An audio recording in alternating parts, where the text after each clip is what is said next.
a complaint without a victim, a case without any wrongdoing, a persecution even after proved innocence. Yes, false rape allegation.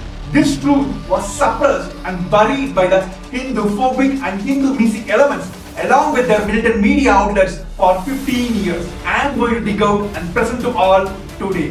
In 2010, a false rape allegation was made against the Supreme Court of Hinduism, a claim that shocked the entire world because this case still remains the only instance in the history where no victim of rape has been mentioned. Even the police registered the complaint under section 376 of Indian Penal Code. Despite there being no name of the victim or even a suspicion, the word rape itself is not there, the police have took this complaint. Instead of closing the case as there was no victim, the police officials made advertisements publicly calling people to come and make statements against the Supreme Court of Hinduism, and even publicly they mentioned the bribe and the monetary compensations. However, not a single person responded to their appeals. Despite all that, the police officials illegally arrested the Supreme Court of Hinduism on 23rd April 2010. For next 54 days, he was subjected to several physical and mental tortures. After all this, the police submitted the memo status report to the High Court of Karnataka, saying there is still no witness against the Swami Nityananda.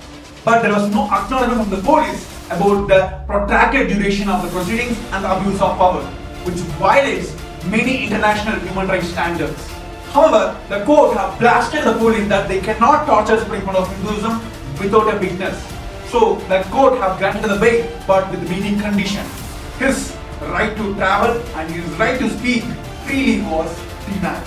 It was only after this the false rape accuser was created and attached as a witness for this false case to persecute Supreme Court of Hinduism through this lawfare. The same false accuser with the same false allegation in US as well. But 10 years back itself, the Ohio Southern District Court have verified all these evidences and exonerated the Supreme Court of Hinduism on this false rape allegation. Not only that, they have penalized this same false accuser of almost $500,000. Despite this ruling being issued 10 years ago, the Supreme Court of Hinduism still continues to face the persecution and the lawfare. But this deep state media, the Hindu-phobic and Hindu-missing media elements, twisted all these truths and continue to spread their hate propaganda against the Supreme Court of Hinduism. Understand, your manipulation cannot affect the global Hindus. That is why they still supporting and standing for the Supreme Court of Hinduism and his mission, Kailasa. DOT.